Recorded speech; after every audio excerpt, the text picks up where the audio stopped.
passada, né? Basicamente a aula passada foi dividida das 10 perseguições, nós vimos 9.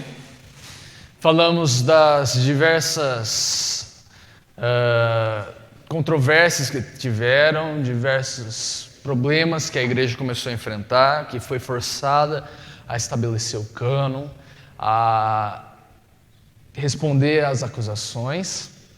E nós agora iniciaremos com a última e a mais cruel perseguição que o cristianismo sofre, já no século IV. Nós iniciamos já no século IV.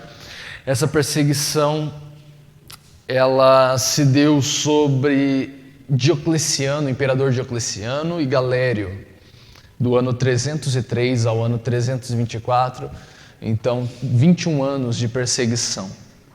Foi a perseguição mais cruel que a igreja sofreu, porque, como eu disse, ela teve como foco destruir a igreja da face da terra. Bom, Diocleciano. O que nós sabemos de Diocleciano? Sabemos que a esposa dele, Prisca, e sua filha Valéria eram cristãs. E ele, a princípio, foi bondoso, foi amigável com o cristianismo. Também lembremos, que vai fazer muita importância aqui, que os cristãos eles não se alistavam no exército romano por causa de 2 fatores, porque eles não queriam matar e eles não queriam sacrificar ao imperador, porque eles tinham que sacrificar ao imperador. Porém, Diocleciano começa a ser influenciado por Galério.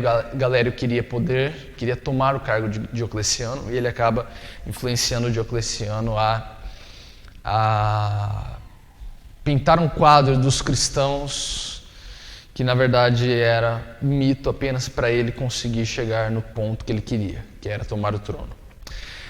Através da influência de Galério, Diocleciano ele promulga 4 editos contra o cristianismo.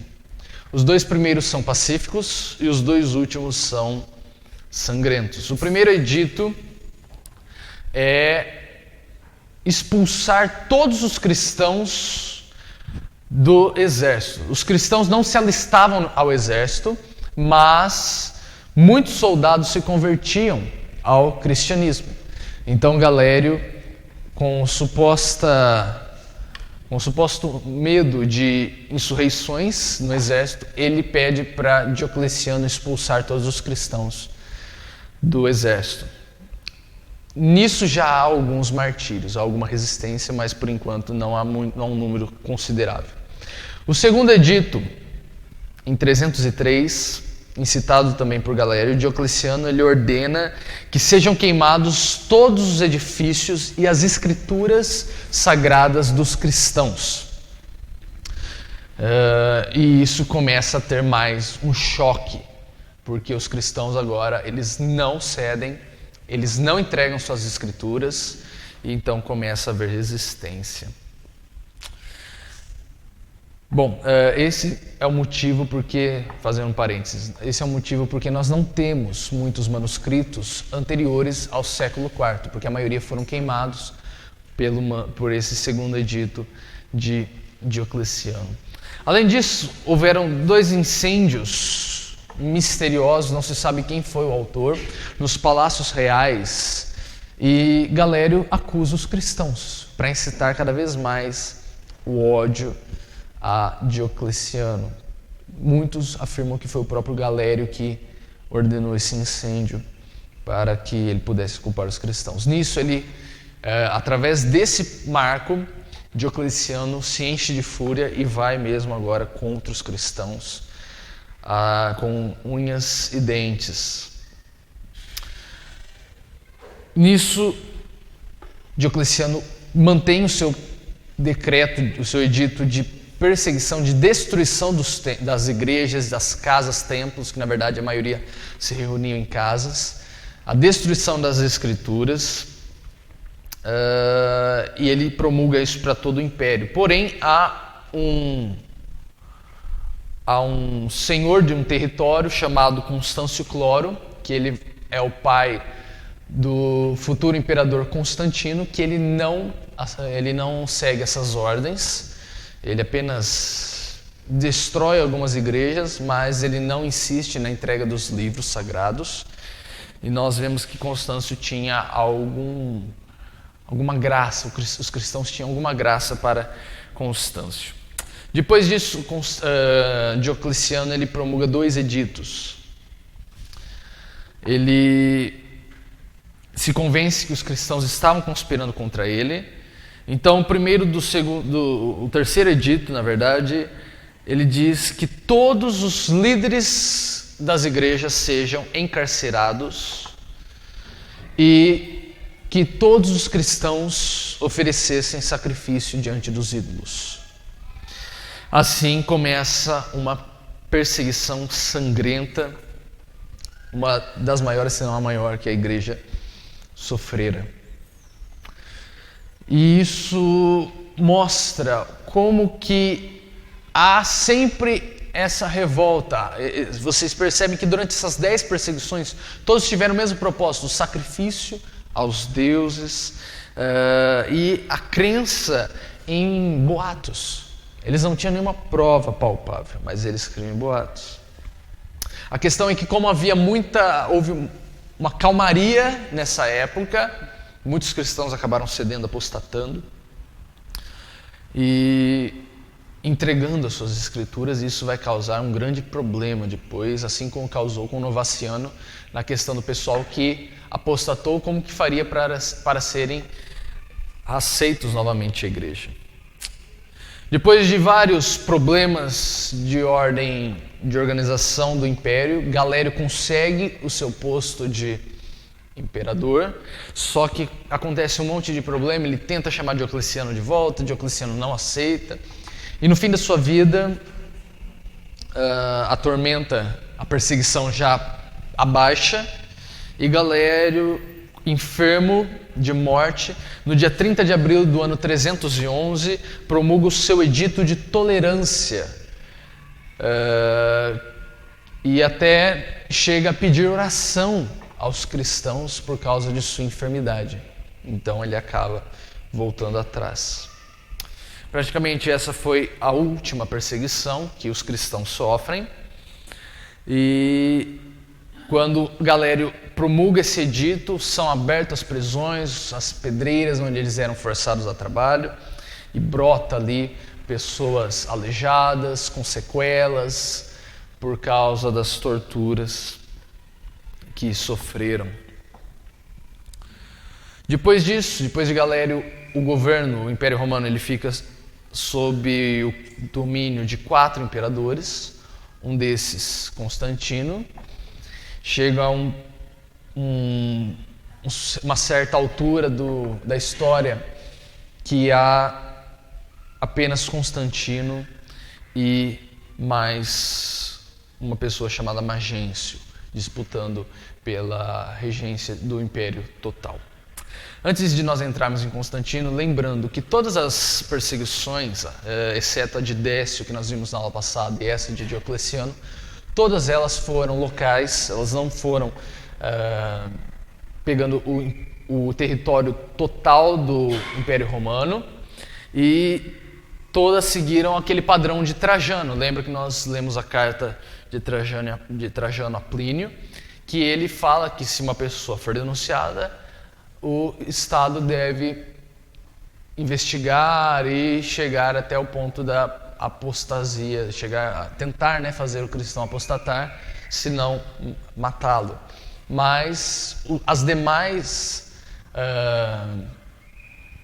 perseguições, a de Diocleciano e Décio, elas tiveram uma extensão praticamente do império inteiro, e elas tiveram como foco perseguir mesmo, não esperar denúncias, mas ir atrás dos cristãos e buscar a apostasia deles, se eles não apostatassem, a morte. Então, nisso nós vemos agora, olhando por um modo espiritual, nós vemos que Satanás ele tenta nos primeiros 300 anos abafar a voz da igreja através da força. Porém, ele vê que isso não está tendo resultado, a igreja tem crescido, a igreja tem se expandido, pessoas que trabalham o governo, soldados e até imperadores têm se convertido ao cristianismo, então é empregado uma segunda tática. Então conforme, digamos, o ditado popular, se você não pode vencer seus inimigos, junte-se a eles. Então, acaba tendo a junção do Estado com a Igreja. Constantino, como eu disse, filho de Constâncio, ele é conhecido como Constantino I, Constantino Magno ou Constantino o Grande. Ele foi proclamado Augusto pelas tropas dia 25 de julho do ano 306. Ele governa uma porção do Império Romano até sua morte, grande porção esta, e ele foi o primeiro imperador romano a se declarar oficialmente cristão. Ele diz abertamente que ele é cristão. A sua conversão, ela se dá, sua conversão entre aspas, né? Nós vamos ver depois o porquê. Ela se dá segundo uma tradição, na noite anterior a uma batalha que ele teria com esse Magêncio que eu disse, pelo Império, pelo domínio total do Império, que seria feito numa ponte chamada Milvio. Constantino não teria poder bélico para conseguir vencer Magêncio, e então, na noite anterior, segundo reza a lenda, ele tem um sonho. O sonho dele, ele vê um símbolo que nós chamamos hoje de Lábarum. O Lábarum, ele é constituído de duas letras gregas, que é o Xi e o Rho. Para nós seria o X e o P, mas elas têm uma pronúncia diferente, que são as duas primeiras letras da palavra Christos. E nisso ele sabe que se refere ao Deus cristão, e ele ouve uma frase, segundo a tradição é lógico, que diz em latim in hoc signo vinces, que significa sob este símbolo vencerás. Então na manhã já de sua batalha, ele manda pintar esse símbolo nos escudos e armaduras dos seus soldados, e ele acaba vencendo. Isso ele atribui a Deus dos cristãos. Porém, eu disse, essa narrativa é uma história, é uma tradição, digamos assim, praticamente está em consenso dos historiadores que isso é um mito, que na verdade é uma junção de dois escritos antigos, mas nós sabemos que não foi muito bem desse jeito. Eu disse que Constantino se converte, entre aspas, porque nós sabemos que ele teve algumas práticas que não condizem com um cristão verdadeiro. Não que ele tenha se convertido como apenas para ter uma moral com os cristãos, porque nessa época não havia moral para fazer, porque os cristãos eles eram, digamos assim, marginalizados da sociedade. Mas nós sabemos que ele não se converte, provavelmente verdadeiramente, porque ele não abre mão de um dos títulos dele, conhecido como Pontífices Máximos, ou título esse que até hoje o Papa tem. Esse título é um título do sacerdote de Mitra, que significa o construtor de pontes entre os homens e o Deus Sol. Então, mesmo professando o cristianismo, Constantino ainda permanece com esse título. E ele também é batizado apenas no fim da sua vida, e ainda por um bispo ariano, que nós vamos ver o que é esse bispo, a gente vai falar mais dele, que é o Eusébio de Nicomédia. Constantino ele contribui para o cristianismo de certa forma, porque ele legaliza o cristianismo, ser cristão não é mais ilegal no Império Romano. Ele legaliza no seu Édito de Milão, promulgado no ano 313, conhecido também como Édito de Tolerância, onde declara que o Império Romano seria neutro no seu credo religioso, certo? O Constantino, outro ponto que mostra que Constantino não se converte verdadeiramente, como nós temos hoje a questão do novo nascimento, arrependimento e tal, é que quando ele se converte, ele constrói igrejas, ele promulga leis favoráveis ao cristianismo, mas ele não busca os favores dos cristãos, mas o que o Deus dos cristãos poderia oferecer a ele, ao império dele. Porque se o Deus dos cristãos já proporcionou para ele essa vitória na guerra, então o que mais esse Deus poderia proporcionar para ele? E boa parte da sua carreira, da sua trajetória, ele tem em si que o Deus, o Sol Invictus, o Mitras, seria o mesmo Deus dos cristãos. Então ele não faz essa distinção, isso por causa da influência das religiões de mistérios que havia naquela época. As religiões de mistérios, fazendo um parênteses aqui, só para vocês entenderem, eram práticas litúrgicas e doutrinárias obscuras que nós não sabemos ao certo como eram essas práticas, mas pelo menos nós sabemos que elas tiveram uma grande importância no período antigo. As mais importantes foi, por exemplo, na Frígia havia os cultos a Cibele, a grande mãe, e Átis. Posteriormente nós vemos cultos a Ísis e Osíris, que eram deuses egípcios. Havia os Baalins na Síria, que nós vemos tantos relatos no Antigo Testamento. Nós vemos também, a partir do século I, o início, e chega no seu clímax no século III, o culto ao deus Mitras, que é o deus Sol, que tem o seu dia de nascimento no seu solstício de verão, dia 25 de dezembro, que depois o imperador substituiu essa data pagã como se fosse supostamente o aniversário de Cristo, que na verdade era comemorado em janeiro, se não me engano. E essas religiões, essa religião de mistérios, ela tinha característica comum na vinculação com a imortalidade, questão de fertilidade, proteção frente à morte, males, infortúnios, celebrações cheias de rituais místicos, estáticos, pessoas entravam em transe, especialmente no culto de Baco ou Dionísio. Baco seria o nome dado ao deus pelos romanos e Dionísio pelos gregos, nos cultos de bebedices e orgias que haviam. Então, basicamente, isso era a religião de mistérios. Práticas obscuras que nós não sabemos o que eram, mas que tinham essas ligações. No ano 324, Constantino ele acaba tendo domínio sobre o império inteiro e ele muda a capital de Roma para Constantinopla, ou antigamente, antes de ser Constantinopla, era Bizâncio. Hoje nós chamamos ela de Istambul, que ela fica na Turquia.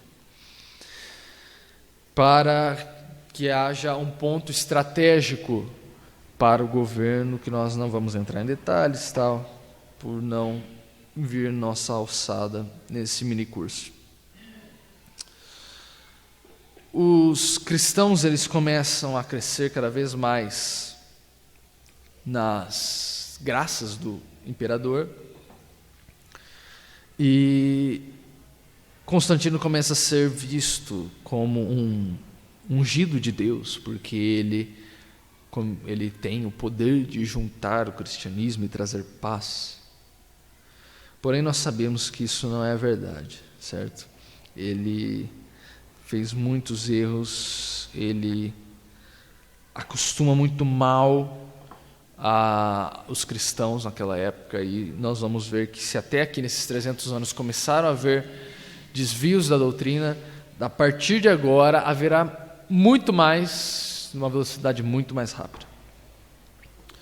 Constantino, nessa junção entre o Estado e a Igreja, ele começa a surtir já efeitos na Igreja.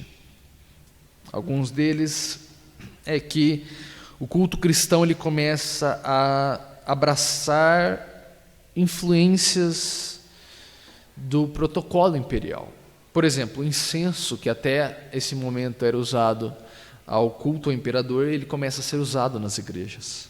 Outra questão, os ministros eles começam a usar vestimentas ricamente adornadas durante as ocasiões, diferindo da igreja, e pela mesma razão vários gestos começam a ser implantados, começam a ser emprestados dos cultos pagãos. Além disso, começa-se uma tradição de se iniciar os cultos, né? Nessa época não havia missas ainda, com procissões.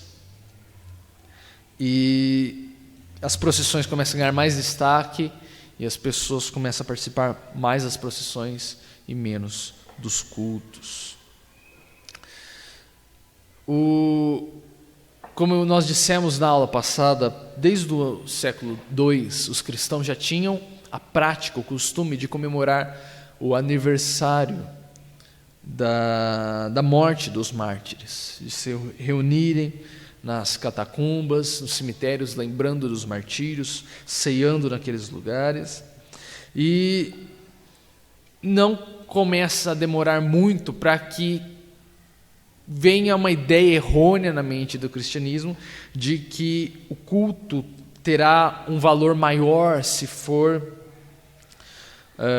feito na presença de sepulcros ou de alguma relíquia ligada a algum mártir. Então começa a ser construído altares, igrejas perto desses sepulcros, mártires começam a ser desenterrados para que partes deles ou algum objeto ligado a eles fossem colocados para que tivesse alguma ligação a eles e um suposto poder ou autoridade fosse atribuído a eles. Muitos começam a dizer que tem revelações de mártires que até então eram desconhecidos ou quase haviam sido esquecidos, e em alguns casos há pessoas que recebem revelações indicando aonde tal mártir foi enterrado.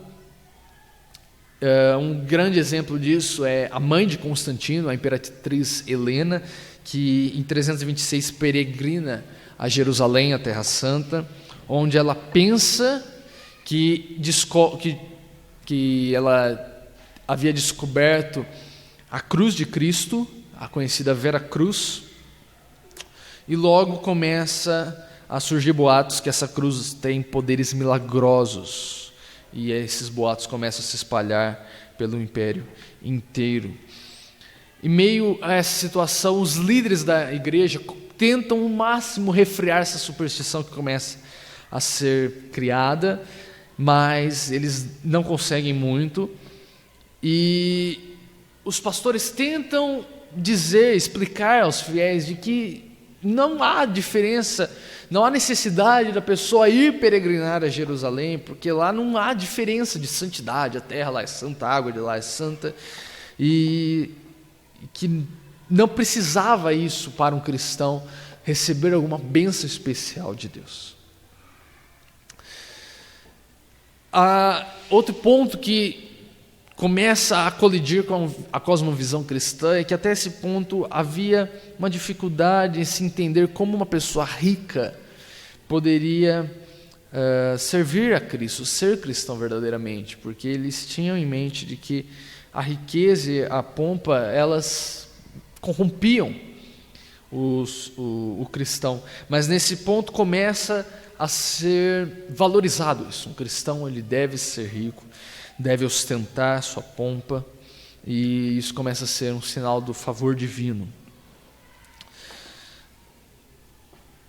Outra questão, digamos assim, é que com esse promulgo se torna moda, já que o imperador é cristão, torna-se moda ser cristão. Então, o que os pagãos fazem? Eles não se convertem, mas há uma conversão em massa. Como funciona isso? Começa a ver o paganismo com uma roupagem cristã. Então, os templos que eram dedicados, nós vamos ver isso com Teodósio mais forte sendo praticado, mas as práticas pagãs começam a ser adaptadas ao cristianismo, os templos pagãos começam a ser dedicados a santos, mas as práticas permanecem as mesmas, eles apenas trocam o nome, e para eles isso é normal, eles absorveram a cultura grega e apenas trocaram os nomes. São os mesmos deuses.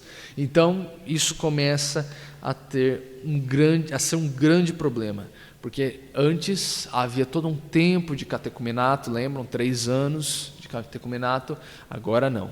Agora não há mais essa possibilidade devido às multidões que se convertem, teoricamente, ao cristianismo. Um cristão anônimo diz que naquele momento o mundo tornou-se cristão, mas se tornou difícil ser cristão naquele mundo. Nós vemos então como o quadro fica denso agora. Além do Império Romano, há 2 igrejas que merecem a nossa atenção. Primeiro na Ásia, com o seu centro na Pérsia, que era uma igreja muito forte, fora do Império Romano. E essa igreja quando acaba a perseguição em Roma, inicia-se a perseguição nessa igreja persa, onde há mais de 190 mil cristãos mortos por essa perseguição.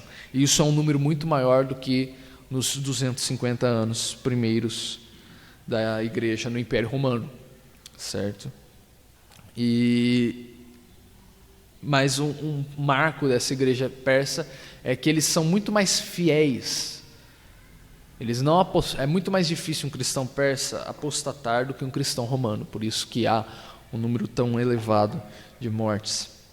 Outra igreja, a segunda igreja, é na África, com 2 pontos interessantes, que é em Aksum, na Etiópia, em Núbia, no Sudão. Em Aksum, a sua origem se deve ao que chamam de 9 santos ou 9 missionários que vieram da Síria, e eles evangelizam todo o reino de Aksum, onde até hoje essa igreja persiste. E ela tem uma história muito separada, muito diferente da que nós vemos aqui no Ocidente. No Iraque também há essa igreja, e essa igreja, por ser diferente, ela não vai entrar na nossa história que nós relataremos. Na Núbia, no Sudão, ela fica um pouco mais para baixo da África do Norte, ainda na África do Norte. Na Núbia, essa igreja é depois destruída praticamente, e os seus maiores perseguidores são os judeus nessa época. Como resposta a essa junção do Estado com a igreja, há um movimento do monasticismo. Na verdade, antes de Constantino já há monges que se baseiam em diversas razões para se ausentarem dos centros das cidades. Alguns dos pontos é que o próprio apóstolo Paulo fala, que se uma pessoa permanece solteira, ela tem mais tempo para se dedicar ao reino. E também há influências gnósticas. Lembram que eu disse que o gnosticismo ele faz muita divisão entre a matéria e o espírito. Então, eles têm essa questão que eles têm que sujeitar a carne, se flagelarem para que eles possam crescer espiritualmente. A igreja começa a absorver essas questões, essas doutrinas, e cada vez mais, e chega no seu clímax a partir de Constantino, cada vez mais eles têm em mente que eles devem ficar isolados, eles devem ter um tempo para eles. Muitos eles não aceitam essa paz que Constantino traz, e eles têm por mente que um cristão precisa ser perseguido. Então eles se isolam, eles saem desse império, eles não aceitam a igreja romana que é instituída por Constantino, certo? E há também muita influência do estoicismo, que nós vemos desde a época de Paulo, quando ele vai pregar em Atenas. Estoicos estão entre os seus ouvintes, onde eles dizem que as paixões são os grandes inimigos da verdadeira sabedoria. Então eles têm muito essa visão de se autonegar para conseguir uma elevação maior espiritual. Diversas regiões nas costas do Mediterrâneo, elas tinham virgens sagradas, sacerdotes solteiros, eunucos e outras pessoas que nos seus estilos de vida eles se dedicavam a adorar deuses, e isso começa a ser abraçado pelo monasticismo e serve de grande exemplo para os monges. A palavra monge, ela vem do grego monacos, que significa solitário. Outro termo também usado para se referir aos monges é anacoreta, que significa retirado ou fugitivo, que foi esse termo usado pelo pessoal do império, que eles estavam fugindo do império para não compactuar essa junção entre a igreja e o Estado. É lógico que esses monges, eles iam para o deserto, mas eles não ficavam no deserto, no meio do nada. Eles achavam algum oásis, alguma caverna, algum vale, montanhas, para ficar separado, ou até cemitérios, para que eles ficassem isolados de todo as demais cidades, as demais concentrações de pessoas. Chega a um nível em que há tantas pessoas que têm como alvo ser um monge, porque isso se torna um padrão elevado, as mais espirituais abraçam isso, que algumas pessoas citam que há cerca de 20 mil monjas e 10 mil monges somente em uma região do Egito. Nós não sabemos se isso é um número exagerado, mas nós vemos que há um enorme deslocamento de massa dessas pessoas, porque eles focam nisso. Logo após esse processo de se isolar, começa a ter também comunidades de monges, que são os monges conhecidos como cenobitas, onde eles se isolam de certa forma do mundo exterior, mas eles vivem em uma comunidade fechada, isolada, certo? A palavra cenobita significa vida comum, pessoas de vida comum. Então eram monges de vida comum que estavam lá. Com o tempo são identificados nesses monastérios 8 demônios inimigos da vida monástica, que são o demônio da glutonaria, dos pensamentos sexuais, do amor ao dinheiro, da tristeza, da ira, da preguiça, da vanglória e da arrogância. E conforme vai passando o tempo, esses demônios vão amadurecendo e dando origem aos 7 pecados capitais ou mortais, certo? Há também os monges no Oriente, aqui nós estamos falando do Ocidente. Há também os monges do Oriente que são mais extremos, eles chegam a mais extremos. Primeiro, uma das características deles são que a maioria são solitários, eles não são os cenobitas que vivem em comunhão. E quanto mais você vai para o Oriente, mais extremo e mais radical eles são, e excêntricos. Um exemplo é Simeão, o estilita. Estilita significa uma pessoa que fica em cima de uma coluna. Então Simeão, ele é um monge lá no deserto da Síria, em que ele fez um voto que ele ficaria a vida dele inteira em cima de uma coluna de pedra. E as pessoas iam a ele pedir conselhos de sabedoria. E o cara ficava lá, em cima de uma coluna, vivendo, dia e noite. Outra característica do monasticismo oriental é o ascetismo extremo, ascetismo é a abstenção de prazeres. Extremamente, eles se acorrentavam em pedras, flagelavam-se. No Ocidente não havia muito disso, mas no Oriente era bem comum. Também eles tinham, um dos prós disso, que eles tinham uma visão muito forte missionária. Porque o foco deles era o quê? Eles se retiravam por um tempo para um tempo privado para eles de meditação, só que eles voltavam para a sua cidade, para o seu ponto de origem, para evangelizar aquele local. É lógico que nem todos faziam isso, mas um bom número de monges fazia isso.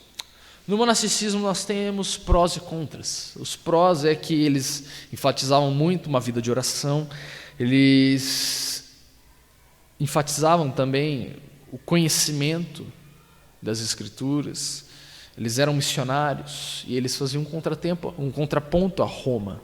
Eles não aceitavam essa ligação, essa submissão da igreja ao imperador. Porém, nós temos pontos contras. Primeiro é que eles começam a instituir um cristianismo de 2 níveis. Há os leigos e os mais elevados, aqueles mais espirituais.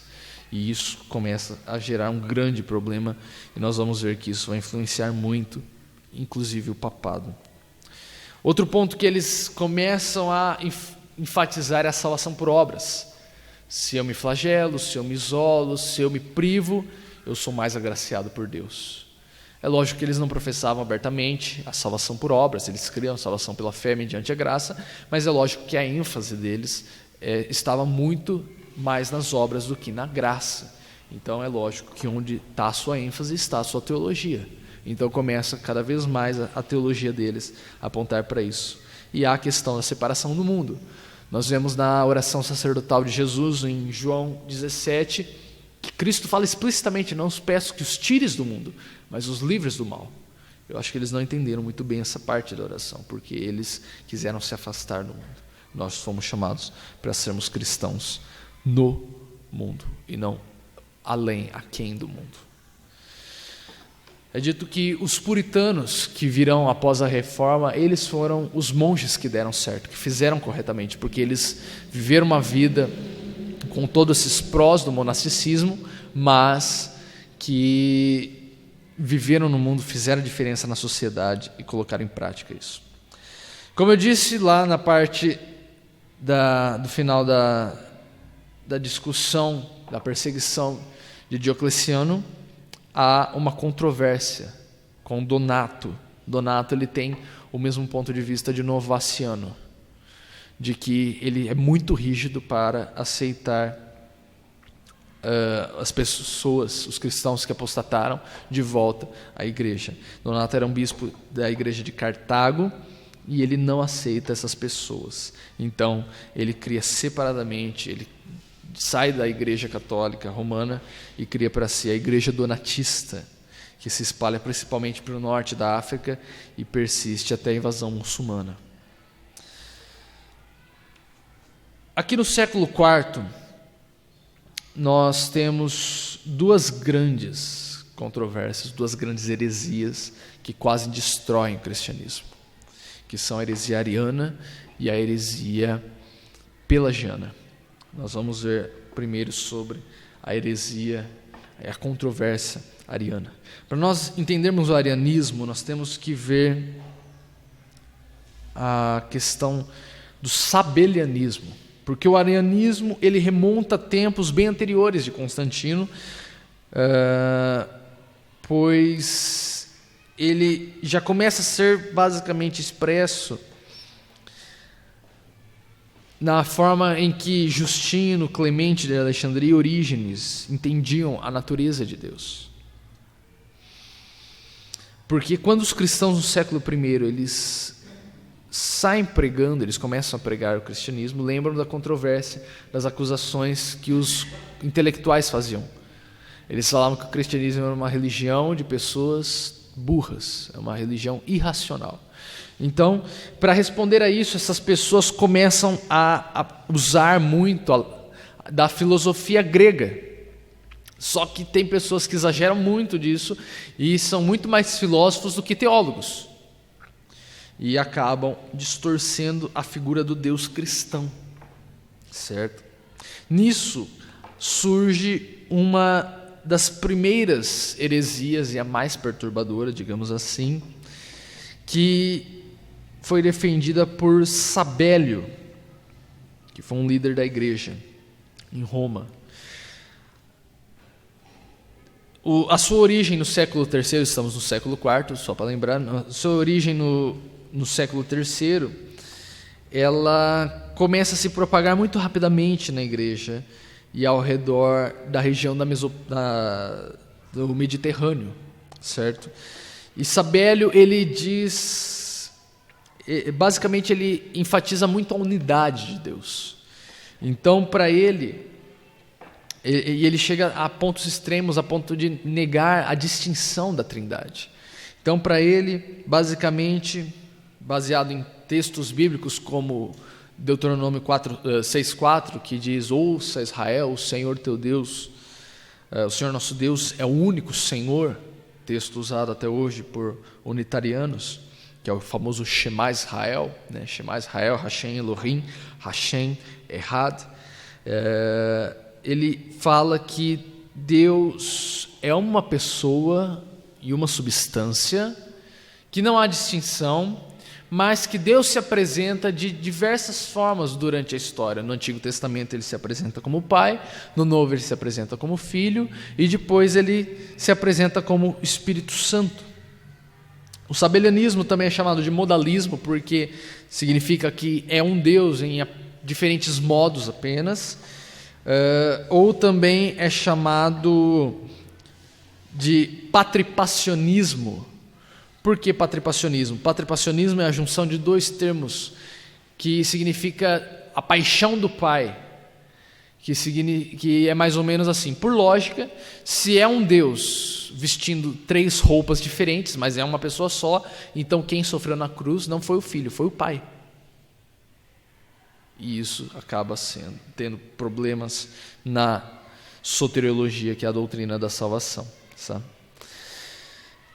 Então, o sabelianismo ele começa a ganhar mais notoriedade, mas Tertuliano, aquele cara que abraça os montanistas, né? Ele escreve uma obra que basicamente ele destrói essa heresia e fica apenas no esquecimento esse erro doutrinário.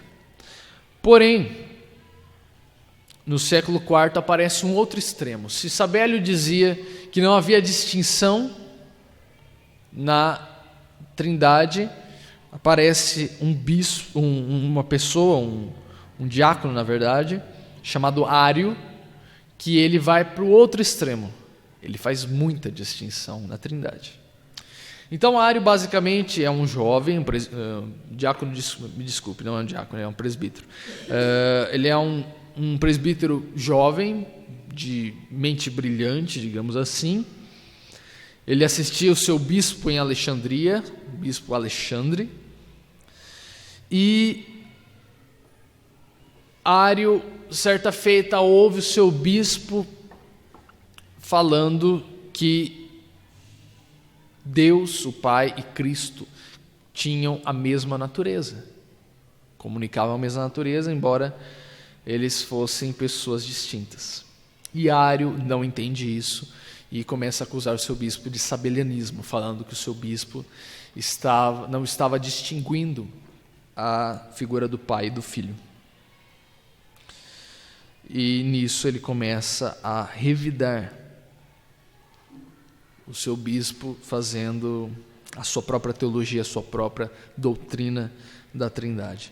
O seu bispo Alexandre tenta explicar para Ário que não era um sabelianismo. Ele explica que ele fazia a distinção das pessoas, mas Ário não dá ouvido e começa a ir contra o seu bispo, dizendo que Cristo era um ser criado. Basicamente a sua teoria ele expressava assim: antes de o Filho ser gerado, ele não existia. Então ele não atesta a eternidade de Cristo, certo? Quando ficou claro que Ário ele não se retrataria e nem consideraria a sua posição, ele é excomungado por Alexandre da igreja, certo?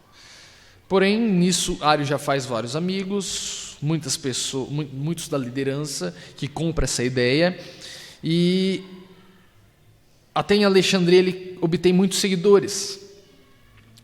E com a excomunhão de Ário, em vez de acabar com essa controvérsia, apenas jogou mais fogo nisso, apenas ofereceu mais combustível para esse fogo.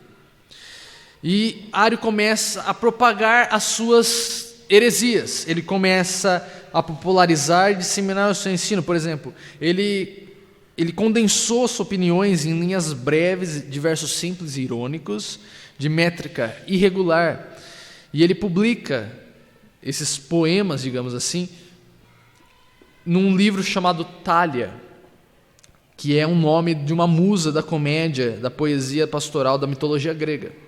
E cada verso diário ecoa o mesmo tema consistente, mas sempre com expressões levemente diferentes, como, por exemplo, o filho não é eterno, ou ele não pode compreender perfeitamente o pai, ou ele não existia antes de Deus começar a criação, ou houve um tempo em que o pai estava sozinho, e assim por diante. E quase todo verso continha uma negação semelhante da divindade ou da eternidade de Cristo. Certo? E essas palavras simples, diretas, com significado ousado e claro, começam a ser colocadas em músicas populares por Ario. E essas músicas populares começam a ser aprendidas pelo pessoal, pelas pessoas normais, os leigos, e essas canções ganham tanta proporção que acabam até substituindo a enologia da igreja. Mas fazendo um parênteses, Ario ele considerava Cristo como algo além de homem, ele era merecedor de adoração, ele não negava que Cristo era Senhor. Ario mesmo dizia que ele poderia professar o credo apostólico sem peso de consciência. É lógico que o credo apostólico ele deixa implícito a divindade de Cristo, mas Ario ele distorce o significado, ele professa a mesma palavra, mas ele fala de um significado diferente. E nisso começa a surgir uma controvérsia que Ario acaba fomentando, certo? Constantino, para dissolver essa controvérsia, porque ele queria que a igreja fosse o cimento do seu governo, então ele não queria divergências na igreja, então ele conclama o Concílio de Nicéia, o famoso Concílio de Nicéia, que muitos aqui ouviram falar, em que ele quer resolver essa questão do arianismo, certo? Esse concílio é celebrado no ano 325, conclamado pelo imperador, certo? Em Niceia, na Ásia Menor. Nós não sabemos ao total quantos bispos foram naquele lugar, mas aproximadamente 300 bispos, todos financiados pelo império, todos pagos com dinheiro público, as suas viagens. O historiador Eusébio de Cesareia, ele descreve o concílio da seguinte forma: ali se reuniram os mais distintos ministros de Deus, vindos da Europa, Líbia, isto é, África e Ásia. Uma só casa de oração, como que ampliada por obra de Deus, abrigava sírios e cilícios, fenícios e árabes, delegados da Palestina e do Egito, tebanos e líbios, junto dos que vinham da Mesopotâmia. Havia também um bispo persa, e tampouco faltava um cita na assembleia. Ponto, Galácia, Panfilha, Capadócia, Ásia e Frígia enviaram seus bispos mais distintos, bem como os que moravam nas regiões mais remotas da Trácia, Macedônia, Acaia e Epiro. Até mesmo a Espanha, um de grande fama, que é Ócio de Córdoba, sentou-se como membro da Assembleia. O bispo da cidade imperial de Roma não pôde participar por causa da sua idade avançada, mas seus presbíteros o representaram. Constantino é o primeiro príncipe de todas as épocas que juntou semelhante grinalda mediante o vínculo da paz e a apresentou a seu Salvador como oferta de gratidão pelas vitórias que conseguiu sobre seus inimigos. Vocês veem como Eusébio idolatra a figura de Constantino. Ele vê Constantino como uma figura quase messiânica. Vocês viram aqui ele falando? Ele era um dos que tinham que Constantino era ungido de Deus, certo? Nesse ambiente de euforia, como que era um concílio? Vários bispos se reuniam, as ideias eram expostas e havia o julgamento se elas eram ortodoxas e bíblicas ou elas eram heréticas. E esse concílio, ele ele tem grande importância porque ele foi o primeiro mostrando que o imperador, ele mandaria nas questões da igreja. Ele teria, vamos dizer assim, ele meteria o dedo nas questões eclesiásticas, certo? E isso vai cada vez mais ganhando influência, conforme vai passando. Nesse concílio havia 4 grupos, basicamente. Os a favores de Ário, os arianos, liderados por Eusébio de Nicomédia, não confunda o historiador Eusébio de Cesareia com Eusébio de Nicomédia, que defende Ário diante do concílio, porque Ário não era um bispo, era um presbítero, então ele precisava de um bispo para representar ele. Havia o segundo grupo, contrário a Ário, liderados pelo bispo Alexandre e pelo jovem Atanásio, que nós vamos ver depois, que foi um dos grandes pais da igreja, que defendiam a Trindade. O terceiro grupo era uma meia dúzia de sabelianos. Lembram? Aquele pessoal que não fazia distinção das pessoas na Trindade. E o quarto grupo, da maioria das pessoas que achavam que isso era apenas baboseira, era apenas discussões infundadas, que eles deviam prezar a paz. Eles deviam prezar a união, aproveitar que estava tendo essa visibilidade tão grande da igreja e do cristianismo. Lembrando que muitos desses bispos foram aqueles que foram libertos das prisões, torturados, que saíram com sequelas.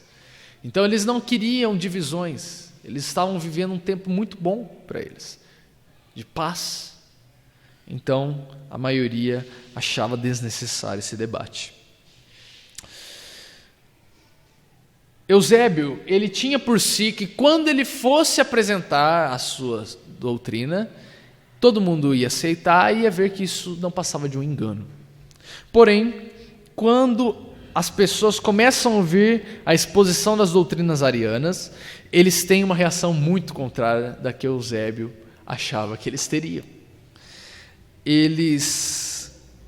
Quando eles ouvem que o Filho ou o Verbo era somente uma criatura mais exaltada, mas era uma criatura apenas, eles interrompem na hora o discurso de Eusébio. Obrigado. Eles interrompem na hora o discurso de Eusébio, com gritos de blasfêmia, mentira, heresia, e Eusébio não tem mais o que fazer, ele se cala, e muitos pegam o seu discurso, rasgam e pisoteiam. Então o resultado se torna claro, que a atitude da assembleia, eles começam a perceber. O quarto grupo que achava que era um debate, uma discussão desnecessária, eles começam a entender que não é desnecessário, vai dos pontos principais da fé. E então eles abraçam a doutrina de Alexandre a respeito da Trindade. Então o concílio senta, os bispos sentam, discutem e chegam a uma confissão de fé chamada Credo Niceno, que diz assim: cremos em um só Deus, Pai Todo-Poderoso, Criador de todas as coisas, visíveis e invisíveis, e um só Senhor Jesus Cristo, Filho de Deus, gerado como unigênito do Pai, isto é, de substância do Pai, Deus de Deus, luz de luz, verdadeiro Deus de verdadeiro Deus, gerado e não criado, consubstancial, ou da mesma substância do Pai, mediante o qual todas as coisas vieram a existir. Lembrem desse termo consubstancial, tá? Tanto as que estão no céu, quanto as que estão na terra. Que para nós, homens, e para nossa salvação desceu e se fez carne, fez-se homem, sofreu, ressuscitou ao terceiro dia, ascendeu ao céu e virá para julgar os vivos e os mortos. E no Espírito Santo. Aos que dizem, pois, que existiu quando o Filho de Deus não existia, e que antes de ser concebido não existia, e que veio a existência a partir das coisas que não são, ou que foi formado de outra substância ou essência, ou que é uma criatura, ou que é mutável ou variável, a esses a Igreja Católica anatemiza, ou anatematiza. Igreja Católica aqui é a Igreja Universal, tá? Não é a Igreja Romana. Depois, esse credo ele passa por mudanças no próximo concílio que haverá, onde são tirados esses anátemas, e são acrescentadas algumas cláusulas. É interessante porque o credo apostólico que nós vimos na aula anterior, ele, por ter sido redigido apenas em Roma, então ele é aceito basicamente apenas pela igreja ocidental, os protestantes e os católicos romanos. Mas esse credo niceno, por estar todos os bispos, tanto da igreja ocidental quanto da igreja oriental, que seria um concílio ecumênico de todas as igrejas, ele é aceito por todas as igrejas do Ocidente e também por todas as igrejas do Oriente. Esse é um dos credos mais antigos que a igreja oriental ela professa, certo? A maioria dos bispos eles se sentem satisfeitos com esse credo, a maioria assina sobre isso. Poucos discordam disso, é lógico que um deles é o Eusébio de Nicomédia, e essa doutrina ariana ela é considerada heresia. Além disso, há uma sentença de Constantino, onde Constantino ele exila os defensores de Ário, tanto Ário como Eusébio e os outros. Eles são exilados, eles são expulsos do Império Romano. E, aparentemente, isso dá um fim nessa contradição, porém, não é um fim. Eusébio ele é um político muito hábil. Muitos dizem que ele tinha algum parentesco distante com o Constantino. E, aos poucos, ele começa reconquistando a simpatia do imperador, que logo dá permissão para ele voltar para a cidade de Nicomédia, e nessa cidade ficava a residência de verão de Constantino. Então Eusébio começa a ter mais contato e aí se aproxima cada vez mais do imperador. Mais tarde o próprio Ário volta do seu lugar de desterro e Constantino ordena ao bispo de Constantinopla que admitisse Ário à ceia, a comunhão da igreja. E o piedoso bispo de Constantinopla recusa isso, dizendo que o imperador não manda na igreja. E na igreja dele, Ário não tomará a ceia.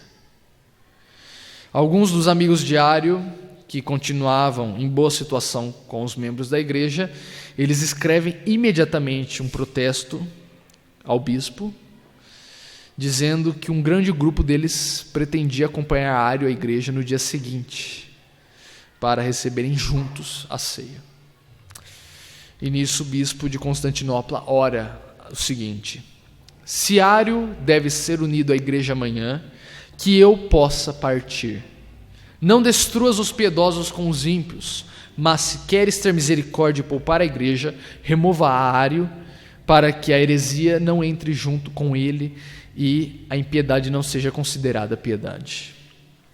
Ário, se sentindo muito corajoso, e ainda mais que ele teve seus amiguinhos, o seu clubinho apoiando ele, e com o apoio do imperador, ele passa a tarde preparando o seu discurso arrogante para o dia seguinte, onde ele iria tomar a ceia. Só que acontece um porém. Ele acaba tendo um ataque repentino e violento de cólera ou uma forte dor de barriga, onde ele morre naquela tarde e não participa da ceia. Coincidência isso, né? Ou a providência de Deus. Depois disso, Atanásio, aquele que auxiliava o bispo de Alexandria, ele acaba se tornando bispo também. Atanásio era conhecido pelo apelido de Anão Negro, porque ele era baixinho e pele bem escura. Ele era um jovem nessa época. Na época do concílio ele ainda era um jovem de 25 anos aproximadamente, e ele não teve muita participação porque ele era um diácono apenas, então apenas os bispos tinham a autoridade para falar lá. Mas ele estava apoiando o bispo Alexandre, o qual Ário havia ido contra. Mais tarde, por volta dos 30 anos, Atanásio se torna bispo, e ele se torna um dos pais da igreja que mais defendeu a fé nicena, a fé do credo niceno, que é a Trindade. Ele foi um dos pais que mais escreveu sobre. E ele passa por grandes maus bocados, porque após o final de sua vida, Constantino ele muda de opinião, ele começa a ser ariano, tanto que, lembra que eu disse, Constantino, ele deixa para ser batizado apenas no fim da sua vida, e ele é batizado pelo Eusébio de Nicomédia, que é ariano. Então, Atanásio não tem muito favor do imperador, certo? E logo após a sua morte, o seu filho Constâncio abertamente defende o arianismo. Nisso, a maioria dos bispos tornam-se arianos, porque o imperador é ariano, e fica a famosa frase de Jerônimo, que diz assim: o mundo despertou de um sono profundo e percebeu que tinha ficado ariano. E daí que vem o famoso legado de Atanásio, que é Unus Atanasius contra Orbem, que é um Atanásio contra o mundo. Praticamente era Atanásio contra toda a igreja ocidental. É lógico que não era apenas ele, mas o mais exímio defensor era Atanásio. Atanásio sofre por volta de 5 exílios por causa da sua defesa da Trindade, mas ele não desiste de defender essa doutrina. Os bispos, eles começam a tentar mudar, lembra aquele termo consubstancial que eu li? A palavra consubstancial no grego é homoousios. Os bispos, eles tentam mudar esse termo para homoousios. Eles querem acrescentar um i, que significa, em vez da mesma substância, significa de substância semelhante. Não é a mesma, é semelhante. E alguns historiadores até ridicularizam, dizendo que essa controvérsia fica delimitada apenas a um i, se é homoousios ou homoiousios. Mas eles acabam não conseguindo mudar isso. Atanásio, ele escreve um dos maiores livros dele, que é A Encarnação do Verbo, em que ele diz que se Jesus não é Deus, nós não estamos salvos. E ele se baseia, ele usa isso como argumento base para ele defender a Trindade. Logo após Constâncio, filho de Constantino, vem o imperador Juliano, o apóstata, no ano 361, que ele tenta retomar a religião pagã, não com perseguição, mas aos poucos ele tenta implementar a religião pagã. Nisso acaba se enfraquecendo o arianismo e ele não consegue o paganismo, mas também o arianismo acaba decrescendo. No ano 373 morre Atanásio.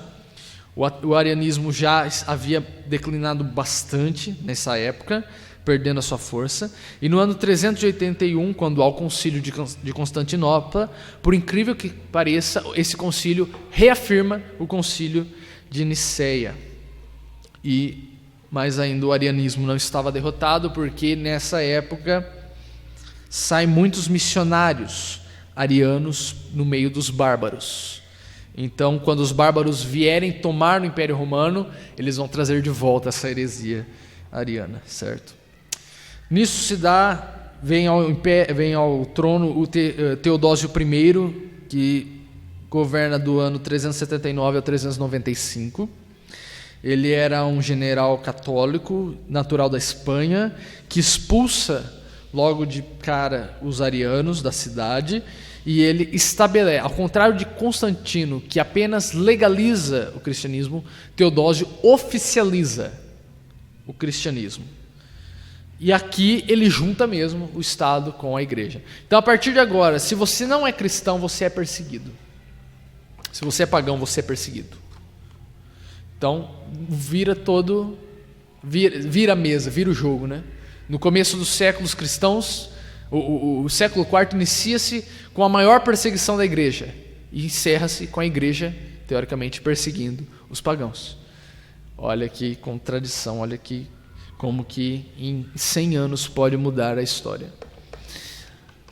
Teodósio, ele convoca o segundo concílio ecumênico em Constantinopla, que é realizado no ano 381, que tem como foco principal a divindade do Espírito Santo. Desenvolver mais o Espírito Santo, porque no credo apenas fala "e no Espírito Santo". Então eles queriam trabalhar mais em cima dessa afirmação. E ele reafirma a condenação do arianismo como heresia. Além disso, ele condena a heresia apolinária, ou apolinarianismo, que é criado por um bispo de Laodiceia, chamado Apolinário, no século IV.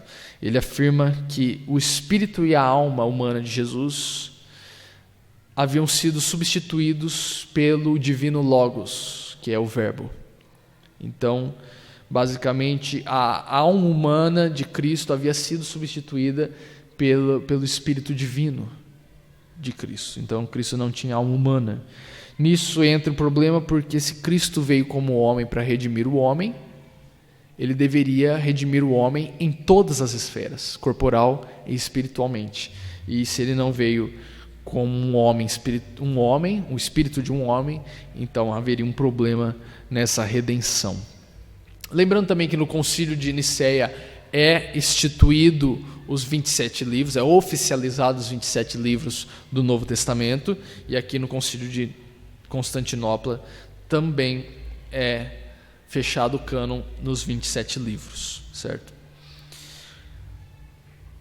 O Concílio de Constantinopla, ele dá uma mexida no credo niceno, que fica como o credo que nós temos hoje, que chegou até nós, que é conhecido como credo niceno constantinopolitano, que diz assim: creio em um só Deus Pai Todo-Poderoso, Criador dos céus e da terra, de todas as coisas visíveis e invisíveis, em um só Senhor Jesus Cristo, o unigênito Filho de Deus, nascido do Pai, antes de todos os séculos, Deus de Deus, luz de luz, verdadeiro Deus de verdadeiro Deus, nascido não criado, de uma só substância com o Pai, por quem todas as coisas foram feitas, o qual por nós homens e por nossa salvação desceu do céu e se fez carne pelo Espírito Santo na Virgem Maria, e se fez homem e foi crucificado por nós sob Pôncio Pilatos, padeceu e foi sepultado, ao terceiro dia ressuscitou, segundo as Escrituras, e subiu ao céu e está sentado à direita do Pai, e virá novamente com glória para julgar os vivos e os mortos, e o seu reino não terá fim.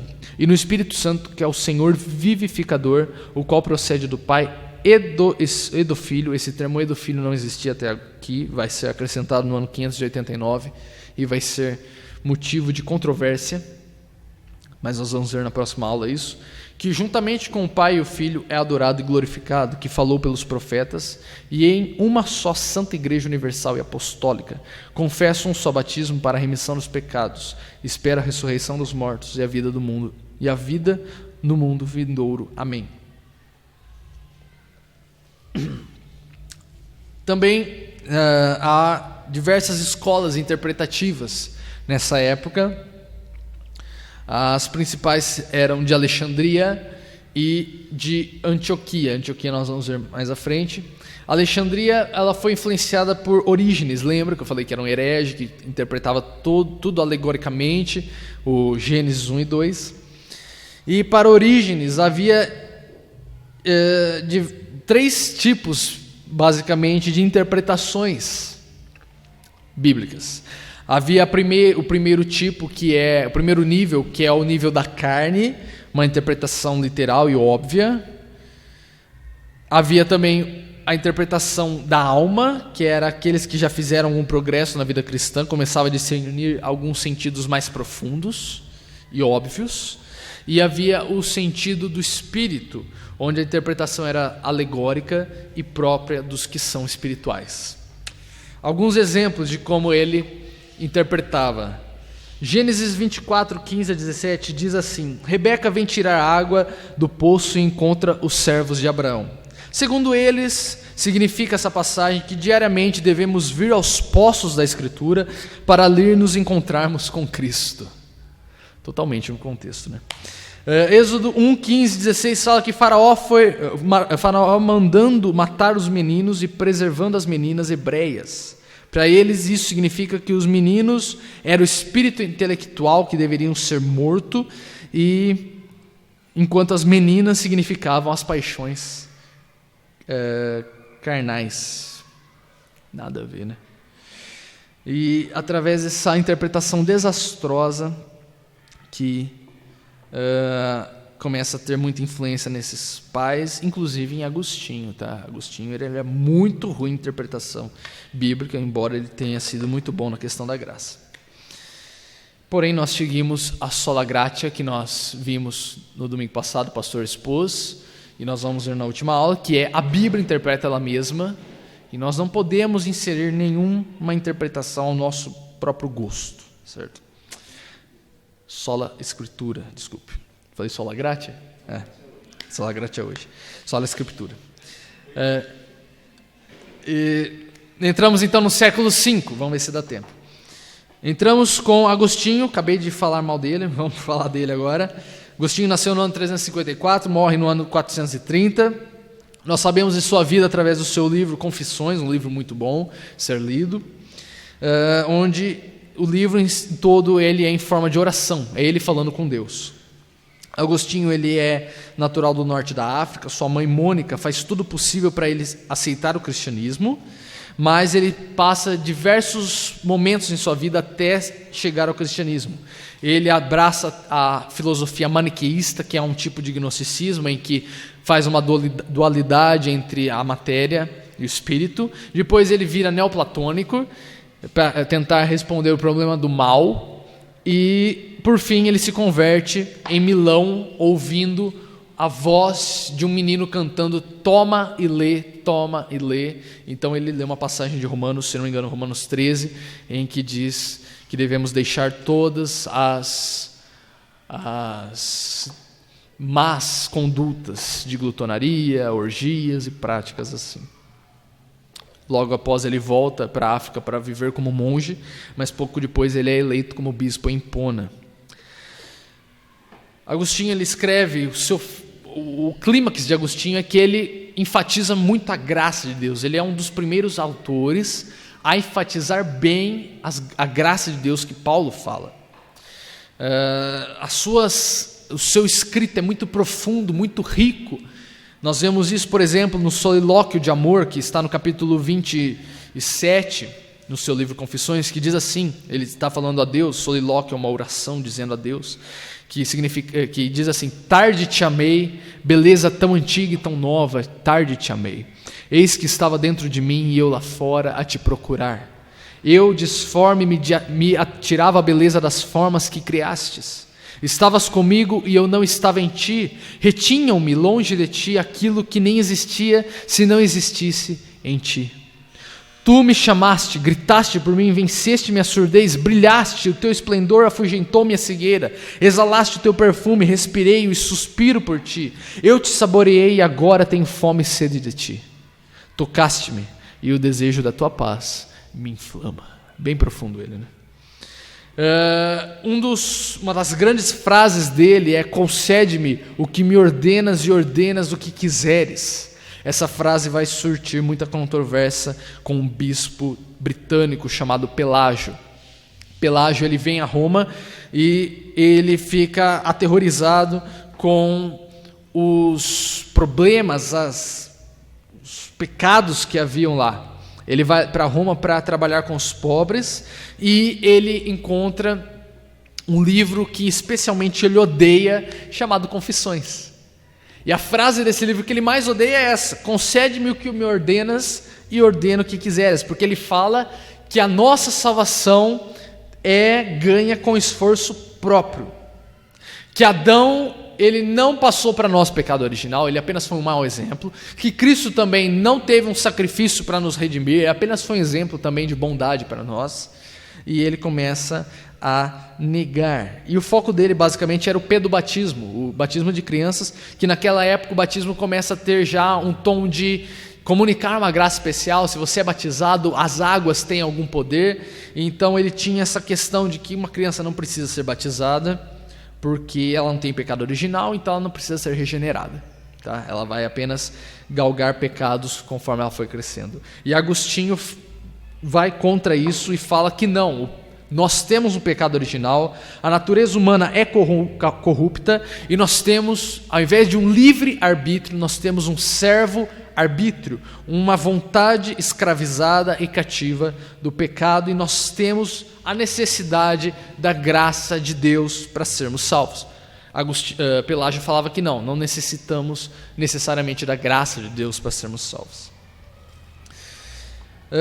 Aparentemente havia apenas... Pelágio ele queria responder a questão da salvação de forma muito simplista, e Agostinho sabia que não era simplista, tanto pelo seu viver, como ele penou para chegar até a fé cristã, a se converter verdadeiramente, e ele mostra isso. Essa controvérsia dura muitos anos, e Pelágio ele é condenado no Concílio Ecumênico de Éfeso como tendo uma doutrina herética. E outros concílios eles vão reafirmando essa doutrina errônea. Mas não significa que Roma aceita as doutrinas de Agostinho como corretas. Eles falam que é verdade, nós temos pecado original, que a natureza é corrompida, mas eles entram numa posição semi-pelagiana, em que nós ajudamos a Deus, a graça de Deus. Depois nós vamos ver mais a respeito disso. O semi-pelagianismo é que há certas porcentagens na salvação de Deus. Mesmo que for 99,99999% de Deus, se for 0,00001, é ainda semi-pelagianismo. O Agostinho falava que não, 100% a salvação pertence a Deus. Tá? E apenas essa visão agostiniana vai ser enfatizada apenas na Reforma, com Lutero, Calvino e outros.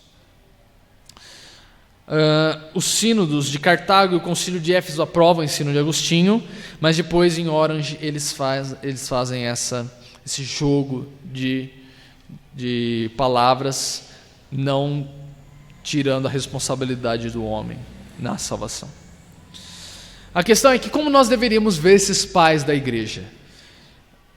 O romanismo, agora eu vou usar o termo romanismo para me referir à igreja católica, tá? Eu não vou usar o termo católico, porque católico é universal e a igreja católica romana não é universal, tá? Nós vemos que já há pelo menos 5 igrejas aqui. Então, o romanismo, ele tem a tendência de venerar e adorar, canonizar esses pais da igreja. E é errado essa visão. E nós, protestantes, nós temos a tendência de ignorar eles. Mas nós devemos ter um meio termo de entender que eles eram seres humanos errôneos, falíveis, não eram santos, tiveram muitos erros, inclusive Agostinho, tá? Ele era péssimo em interpretação bíblica, mas nós devemos entender que o que eles forem fiéis nas Escrituras, nós devemos abraçar, mas nós devemos ter a Escritura como padrão para julgar os escritos dos pais. Tá? Nisso começa o Ocidente a mergulhar cada vez mais nas invasões bárbaras. Mas o Oriente ele começa a debater a respeito da divindade de Cristo e da natureza de Cristo.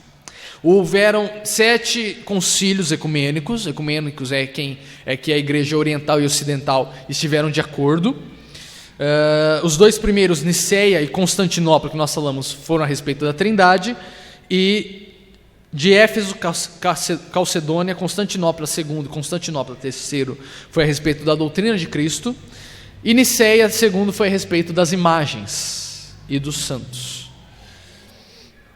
Vamos dar tempo ainda de falarmos um pouco sobre o Concílio de Éfeso. No Concílio de Éfeso, Pelágio e Nestório são condenados, certo? Nós vamos falar daqui a pouco sobre Nestório, mas também aparece a questão da adoração a Maria aqui no Concílio de Éfeso. E agora, se até agora vocês estiveram meio que dormindo durante toda essa história de governo e perseguição, agora vocês vão ficar bem alertas, que eu acho que é de interesse de vocês. Nós sabemos que pela tradição, João, nós vemos, por exemplo, que Cristo ele deixa Maria sob os cuidados do apóstolo João. Lembram que na cruz ele fala: mulher, esse é seu filho, filho, essa é sua mãe. Então João começa a cuidar de Maria. Falei que João ele é exilado na ilha de Patmos, depois ele sai de lá e vai para Éfeso. Lá em Éfeso ele funda um centro missionário em Éfeso, e ele começa a criar igrejas. E Maria é um grande nome, ela é a mãe do Senhor e ela é uma grande missionária nessa época, certo? E ela morre, chega um momento que ela morre, ela é enterrada num cemitério cristão lá em Éfeso, ainda temos esse cemitério lá. Só que, a partir do século IV e V, começa, lembra que eu falei que o paganismo começa a entrar com uma roupagem cristã, então Maria começa a ser associada a uma deusa muito forte lá em Éfeso, chamada Diana, a Diana dos Efésios, que em Atos 19, 23 a 28, retrata isso, certo? Em que os nichos de Diana estavam caindo. E Maria começa a ser muito associada a Diana. Então, os títulos de Diana passam a ser atribuídos a Maria. Por exemplo, Diana era conhecida como a que gerava demiurgos ou semideuses sem se macular. E Maria começa a ser chamada de a Imaculada Conceição, ou a que gerou sem se macular. Diana era conhecida também como a casta eterna, e Maria começa a ser conhecida como a Virgem Eterna. Templos e nichos são objetos, estatuetas de Diana, passam a ser atribuídos a Maria. E, para melhorar isso, aparece nesse concílio de Éfeso um bispo filho de Satanás, chamado Epifânio, que apresenta um documento dizendo que ele teve uma visão de Maria, em que ela teria sido assunta aos céus, assim como Cristo, e se juntado ao Filho para interceder pelos crentes. E essa é a primeira de muitas visões que haverão durante a história. Nós temos atualmente as visões da Aparecida, de Lourdes, de Fátima, de várias dessas aparições que muitos padres também não aceitam e têm como mito, como apenas fatores que vão contrário à Bíblia. Porém, então Maria começa a ganhar essa visibilidade maior, cada vez mais, e na próxima aula nós vamos ver a que ponto chega a veneração a ela. Em Alexandria, voltando à questão do nestorianismo, em Alexandria, no Egito, e Antioquia, na Síria, sempre elas foram rivais na interpretação bíblica. E cada uma tinha um modo de interpretar. Nós falamos de Alexandria, questão bem eles viajavam muito, e em Alexandria era muito a ênfase na divindade de Cristo, e em Antioquia se enfatizava muito a humanidade de Cristo. E isso começou a ter desequilíbrios entre esse pessoal, entre essas duas classes de interpretação, e começa a ter extremos heréticos. E Nestor, também conhecido como Nestório, era um bispo de Constantinopla, e ele é treinado na tradição de Antioquia. E ele ficou muito preocupado com um termo usado na igreja, conhecido como Theotokos, que significa mãe de Deus, atribuído a Maria. Não como é atribuído hoje, tá?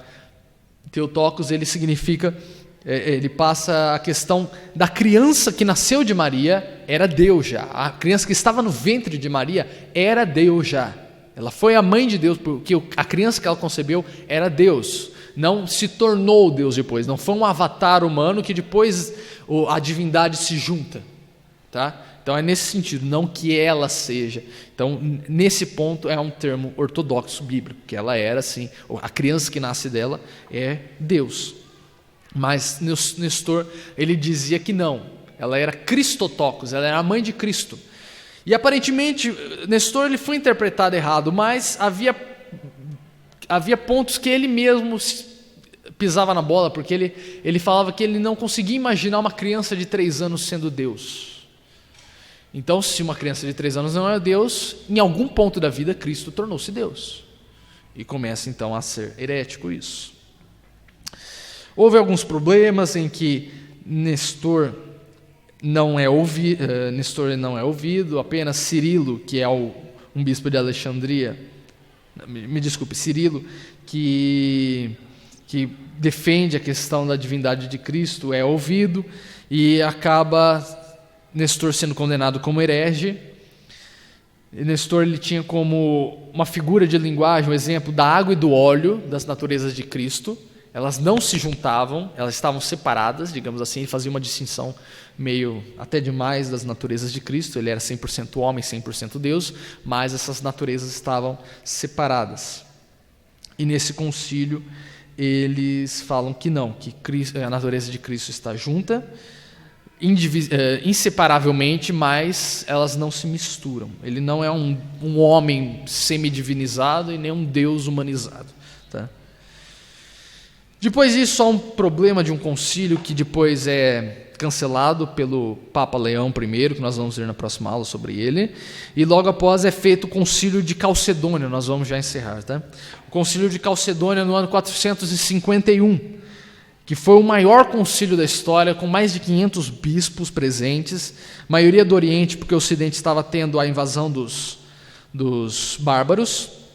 Nesse concílio, eles condenam o monofisismo, ou conhecido como eutiquianismo, que fala que há em Cristo uma só natureza, a divina, porque a humana havia sido absorvida, e eles usavam como ilustração a água e o vinho, que elas se misturam.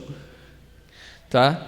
E em Calcedônia é feita a definição de fé, que diz assim: seguindo, pois, os santos pais, ensinamos todos a uma voz que deve ser confessado um só e mesmo Filho, nosso Senhor Jesus Cristo, qual é perfeito em divindade e perfeito em humanidade, verdadeiro Deus e verdadeiro homem, de alma racional e corpo, consubstancial ao Pai em divindade e assim mesmo consubstancial a nós em humanidade, semelhante a nós em tudo, porém sem pecado, gerado pelo Pai antes dos séculos de acordo com a divindade e nos últimos dias por nós e nossa salvação da Virgem Maria, Mãe de Deus, Theotokos, segundo a humanidade, um e o mesmo Cristo, Filho e Senhor unigênito, em duas naturezas, sem confusão, sem mutação, sem divisão, sem separação e sem que desapareça a diferença das naturezas por causa da união, mas mantendo as propriedades de cada uma e unindo-as em uma pessoa e substância,